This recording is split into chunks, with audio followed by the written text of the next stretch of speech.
Women's Month reflects on the importance of gender equity and access to high-quality health services and education. Gender equity is critical to foster a more inclusive workplace that promotes a sense of belonging, purpose and well-being. Due corporate education and partnership with the International Women's Forum South Africa and the African Women Chartered Accountants Forum is celebrating women advancing gender equity. To take this conversation further, Sharmla Chetty, CEO of Duke Corporate Education, and Charmaine Houvet, Senior Director of Africa Cisco, join us for more. Ladies, very good evening. Thanks so much for coming on to the show, and happy Women's Month. Thank you so much. And every single day is a Women's Day, and every single month is a Women's Month, Hugo, as well.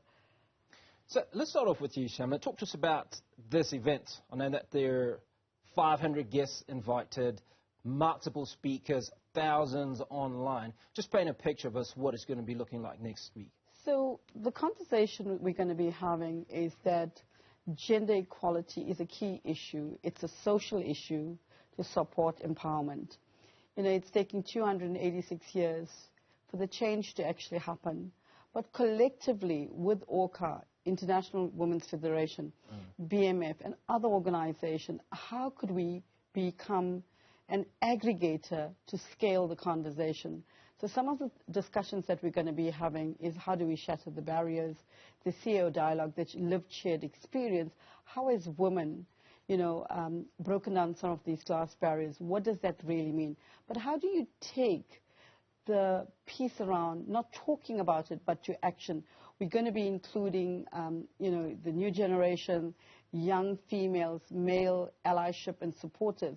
Because when you think about advancing gender equality, it's not the one thing, not just women getting together in a room, but how do men become part of the conversation? How do they own the conversation? How do we become intentional, shaping the conversation to create action and change? And we're having, you know, what does it mean for women regarding AI? So you're going to be interacting with Sophie the robot. You know, are there gender biases with AI coming in? And how are we women going to be dealing with some of those stereotypes? And then we have, you know, our lead faculty, Professor Ashley Rosette Shelby, that's going to be talking about intersectionality. And then we've got a key speaker from Cisco as well, you know, that's going to be sharing their insight, their case studies, how are they dealing with gender equality as well. And then I think for us it's convening also how do you pay it forward, because as a woman leader, as we get into senior position, are we paying it forward? Are we doing more around role modeling? What are we doing to help other young leaders going through? And is there enough young women in the boardroom as well?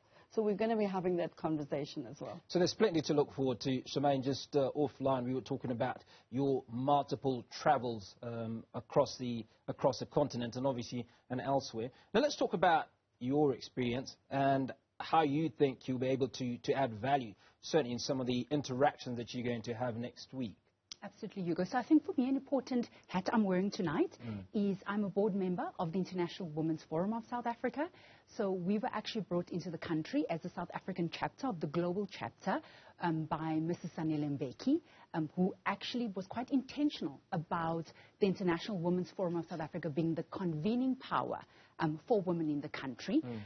So we actually are partnering with Duke Corporate Education because we do believe that we do pay it forward to the next generation of women, and we've also been quite intentional just around looking at the different gaps in terms of the future world of work. And we are starting to find, we're starting to see that there is not that intentionality in terms of defining the future successes. So we are ensuring that as we do come together with faculty, with academia, with corporate, etc., we start to make real some of the conversations, I think, that are still quite academic.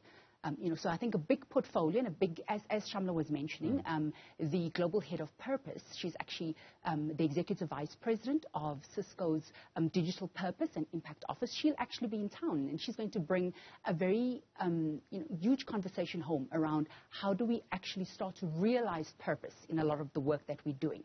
So from my perspective as well, I look across the globe, as you say, I was just in Lagos. And again, a big gap that we're starting to find is in terms of digital connectivity.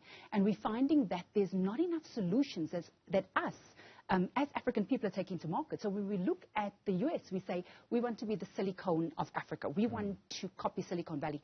But how are we being innovative? Why are we not solving Africa's challenges? So those are some of the questions that we'll be probing next week, and we'll be inspiring the youth just to ensure that they tap into this tapestry of opportunity, and there are just so many things that we could solve for back home and on the continent. And we'll be tapping into a lot of these experts that will be coming through and finding out then what does that mean for Africa in terms of solving that big challenge.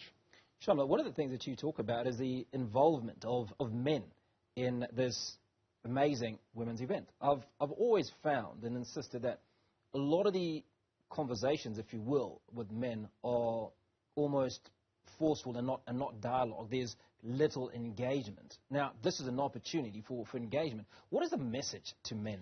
I think we can't do this without men.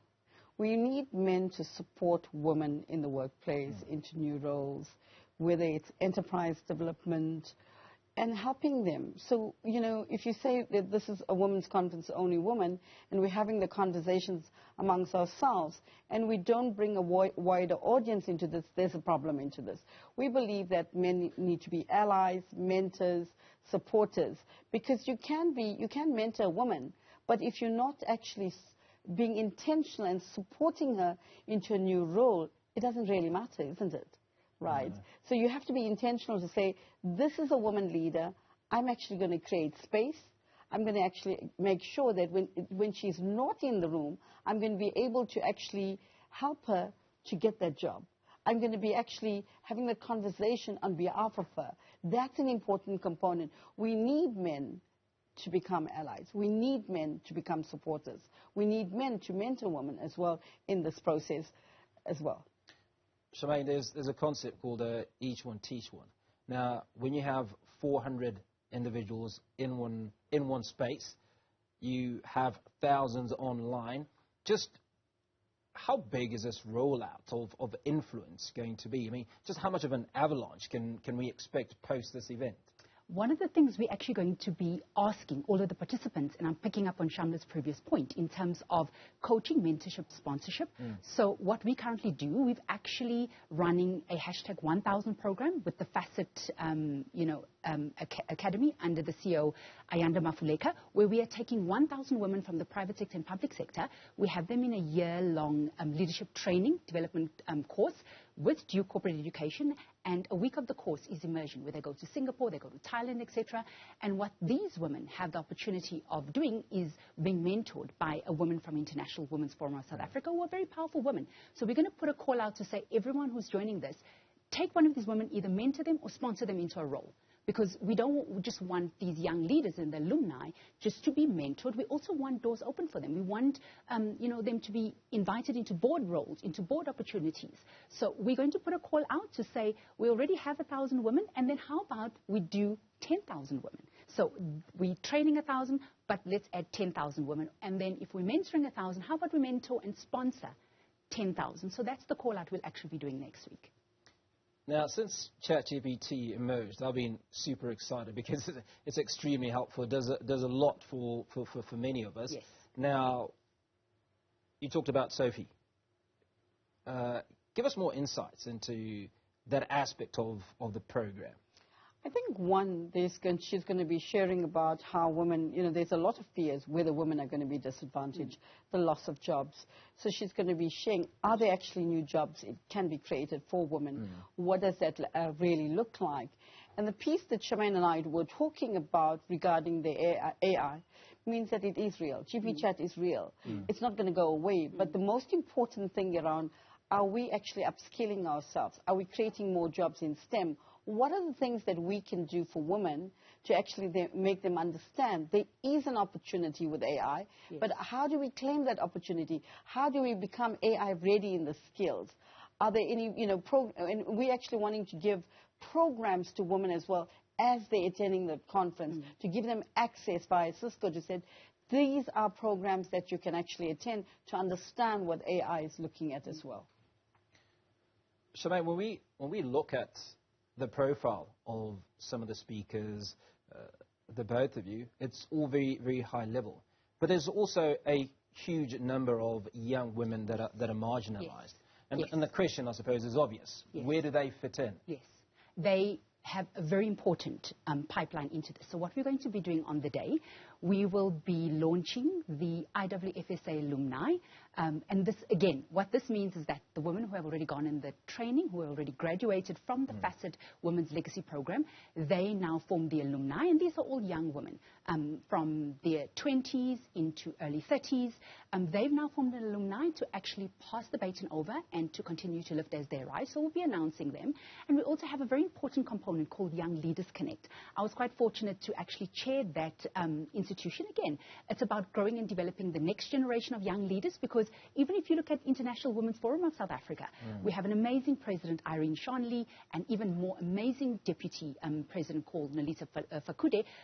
But the rest of the board members and members are powerful women who want to bring in the next generation. So we've got a team called Young Leaders Connect, and myself and Triforce Romano used to actually chair that structure. We've handed over chairmanship of the structure to Nozipho Shabalala and Lerato Pelani, both young, dynamic, powerful women, and they've got masses of young women who also support them. So they'll also be participating at the Duke event next week. And so Young Leaders Connect, as well as the IWFSA Facet alumni, this is the next generation of the Sharmlas and the Irenes and the Nolitas and the Triforces and the Cindy Mabaso-Koyanas and the Butle Anisis. These are the women who are going to take over the baton from us and continue to pay it forward. So we are very heavily invested. In fact, our tagline for International Women's Forum of South Africa is developing the next generation of ethical female leaders. I quite like that you've got a response to every single one of my difficult questions. So you can see, you go be authentic. Absolutely. In terms of I like that. Sharmla, I'm going to ask you the final question, and that's around the speakers. I know I've talked about great speakers. Who are the speakers, and what do they bring into this platform? I think we have many great speakers. There are 41 speakers to the event.